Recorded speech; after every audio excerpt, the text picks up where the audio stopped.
Doing well with money has a little to do with how smart you are and more to do with your behavior around money. You don't have to be STEM genius to be good with money. Hello everyone and welcome to Avid Wisdom. This is the summary of the book called The Psychology of Money by Morgan Housel. Before moving forward, consider subscribing my channel and press the bell icon so that you never miss an update. Watch this video till the end to learn more about money. Financial success is not a hard science.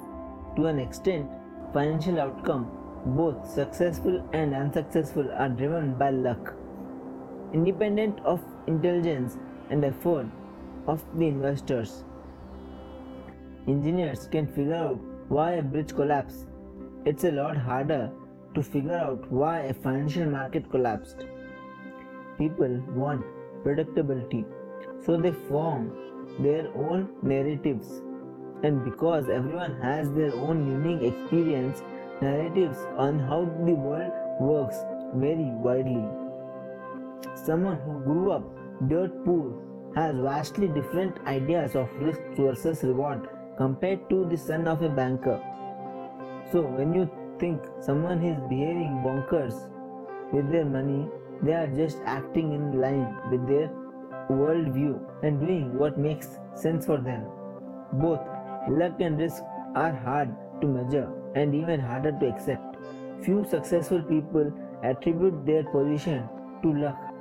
You are more likely to hear how hard they worked and how much they sacrificed, which may be true, don't get me wrong, but luck plays a huge role. But risk and luck look awfully alike. Countless fortunes and failures owe their outcomes to leverage.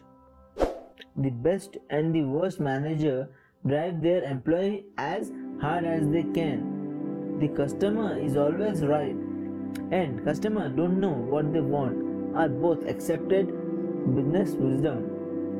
The line between inspiringly bold and foolishly reckless can be a millimeter thick and only visible with hindsight. Bad outcomes don't mean bad decisions were made, just as good outcomes don't mean good decisions were made. The hardest financial skill is getting the goalpost to stop moving. One step forward pushes the goalpost 2 steps ahead. So to catch up to the moving goalpost, you take on more risk. Social comparison is the problem. There is always a bigger fish. Comparison is the thief of all joy. So run your own race.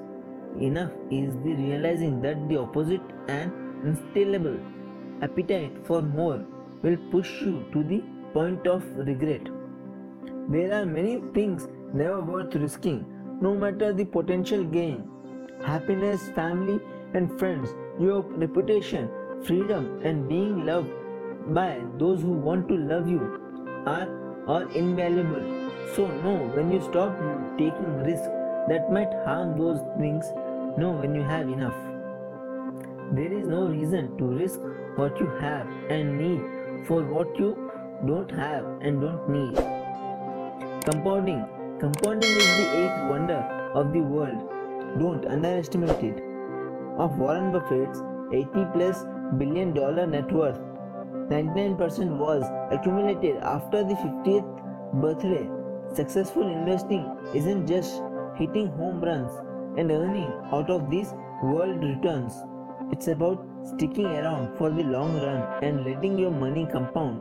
It ain't sexy, but it works. It's difficult to learn from what you can't see, which helps explain why it's so hard for many people to build wealth.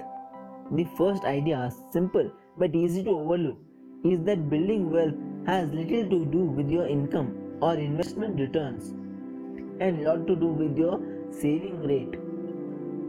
Personal saving and frugality, finances, conservation and efficiency are parts of the money equation that are more in your control and have a 100% chance of being as effective in the future as they are today. Wealth is just the accumulated leftover after you spend what you take in. And since you can build wealth without a huge income but have no chance of building wealth without a high saving rate, it's clear which one matters more.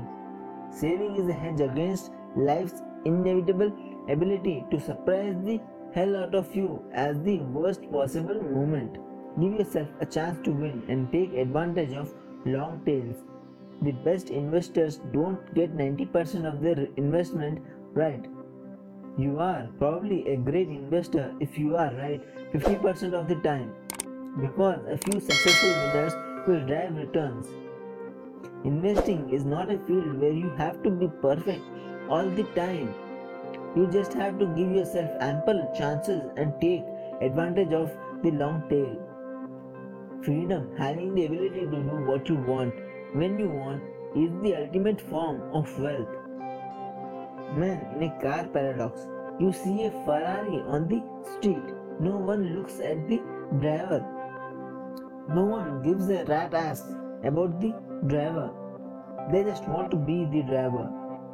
There is a common desire to be wealthy and own expensive things, but people just want the respect and the admiration they think comes with it. Wealth is what you don't see outwards.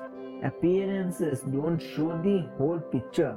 Someone can seem rich, but it's impossible to know at a glance. Don't be tempted by those who flaunt wealth. It seems stupid saying it, but the only way to accumulate wealth is to not spend it. Being rich means not spending money. You can't predict for what you can't envision. The more you want something to be true, the more likely you are to believe story. Everyone has an incomplete view of the world, but we form a complete narrative to fill in the gaps. You don't know what you don't know, so you fill in the gaps in your knowledge through the mental models that you do know. Hope you like this video. Hit the like button and subscribe to my channel, and don't forget to hit the bell icon so that you never miss an update. Please comment down below and let me know if you like this video and if you have any suggestion for our channel. See you till the next video. Till then, take care. Bye.